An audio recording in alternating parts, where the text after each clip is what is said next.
Hey,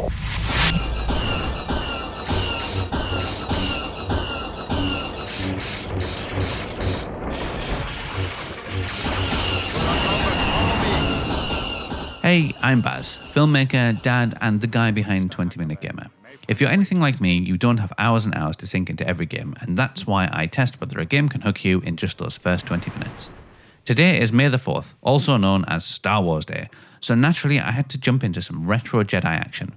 I picked Star Wars The Phantom Menace on the PlayStation 1, a game I remember quite fondly actually from my younger days. I played it not long after watching the film in the cinema, and I was the perfect age to enjoy both without being overly critical. But now, over 20 years later, I'm revisiting this relic to see if my nostalgia was a trap, or if it still has the high ground. Star Wars Episode 1 The Phantom Menace was developed and published by LucasArts and released in 1999 for the PlayStation and PC.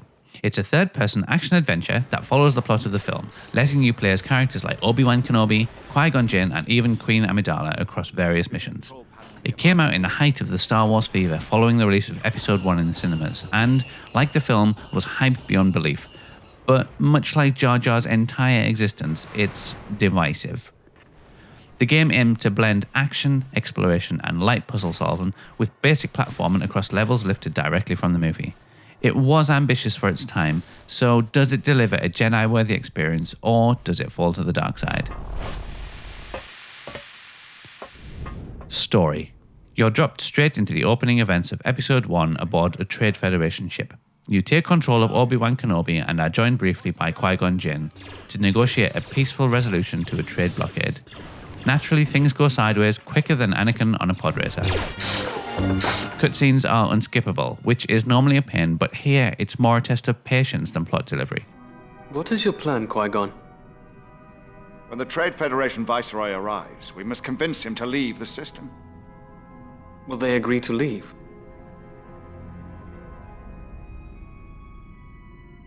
The Viceroys are cowards. This meeting will be short.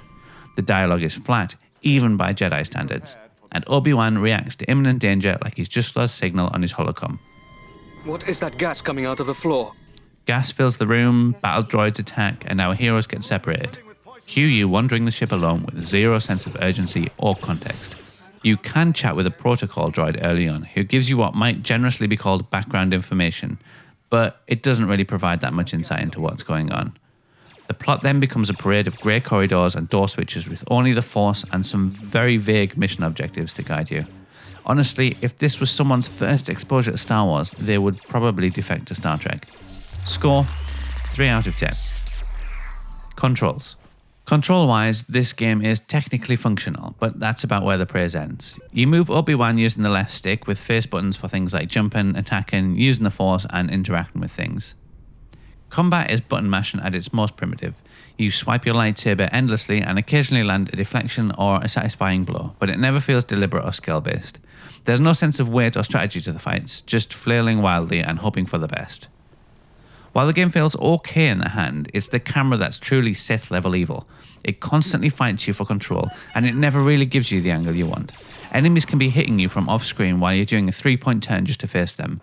It adds a kind of fake difficulty that's just frustrating, not fun. One thing worth noting is that the platforming exists, but only barely. It's more of a suggestion than a mechanic. Jumping across gaps is about as precise as a stormtrooper's aim, and trying to position yourself near ledges is maddening due to the clunky depth perception. Score, 4 out of 10. Atmosphere.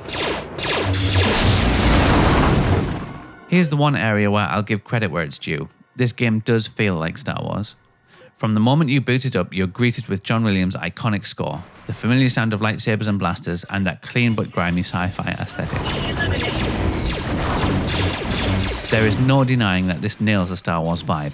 The ships, droids, and interiors all feel lifted straight from the movie, if you squint a bit. But that immersion is pretty short-lived once the gameplay starts to clash with the presentation. You're constantly reminded that you're stuck in a clunky old game that's trying its best. It's kind of like watching a cosplay performance in slow motion. All the right pieces are there, but it never quite comes together. Score, 7 out of 10.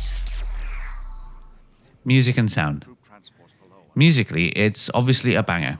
It lifts the music directly from the Phantom Menace film score, which does a lot of the heavy lifting. Even when you're hopelessly lost in a dull maze of corridors, hearing familiar Star Wars tracks makes you feel like maybe, just maybe, you're doing something important.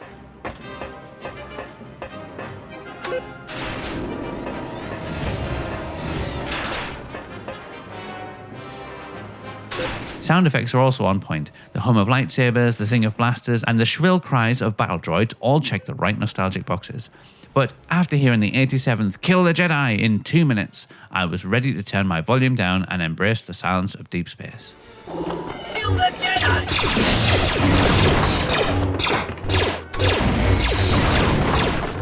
The voice acting is surprisingly decent. The impressions of Ewan McGregor and Liam Neeson are passable and feel pretty authentic, if not particularly emotional. The game just doesn't give them much to work with script-wise. In that way, it is a lot like the prequel films. Where is the Trade Federation Viceroy? The Viceroy regrets the delay. He will be with you. Excuse me, but I must be going. Still, there's enough audio polish here to keep you engaged, even if the gameplay is sending you into hypersleep. Score, 8 out of 10. Graphics and style. Now we come to the visuals. The game's graphics, even by 1999 standards, are ambitious. The character models are stiff and a little bit off-putting. Obi-Wan looks like he's melting, and the animations are robotic at best.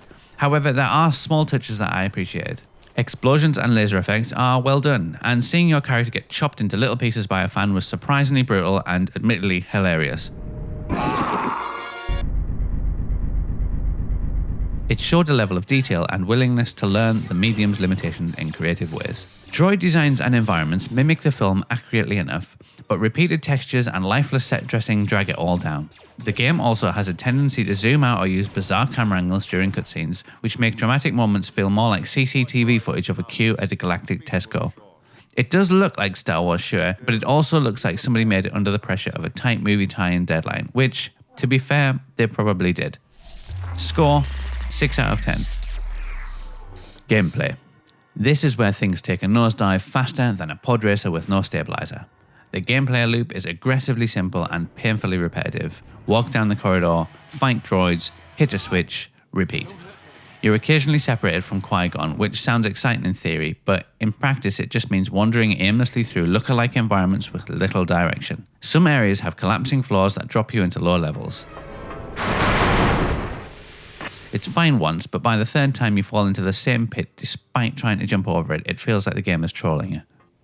I got stuck in an area full of doors, buttons, and moving platforms with no real guidance. The map layout is confusing, and you're never quite sure if a button opens a door or just blows up your sense of hope. It's not the sort of confusion that makes you feel clever when you solve it. It's the kind that makes you wonder if you accidentally force-pushed your brain. Worst of all, the combat is just kind of dull. It's mash square until they fall down kind of stuff. Reflecting blaster bolts is the only enjoyable mechanic here, but to be fair and pun intended, it's hit and miss. The difficulty curve isn't so much a curve as it is a brick wall, mostly caused by the awkward camera and frustrating enemy placement. After 20 minutes, I died multiple times and repeated the same sections over and over again. I really didn't feel excited. I didn't feel challenged. I just felt exhausted. Score, 3 out of 10. Final verdict. Is this worth 20 minutes?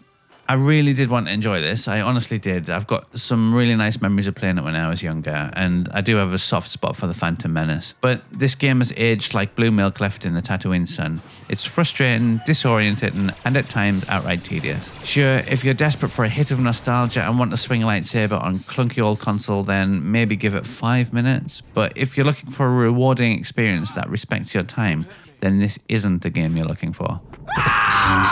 It's like the Force, there's potential, but it's not being used wisely. For all its promise, the Phantom Menace game never becomes the chosen one. Final score, 5 out of 10. These aren't the fun minutes you're looking for.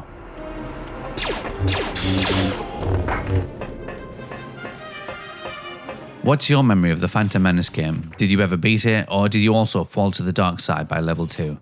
Let me know in the comments, and if you enjoy short, honest reviews of retro games and the occasional Star Wars pun, consider liking and subscribing. I release new bite-sized reviews regularly, both old classics and newer releases, so there's always something worth firing up the lightsaber for. Thanks for watching, and may the Force be slightly more forgiving next time.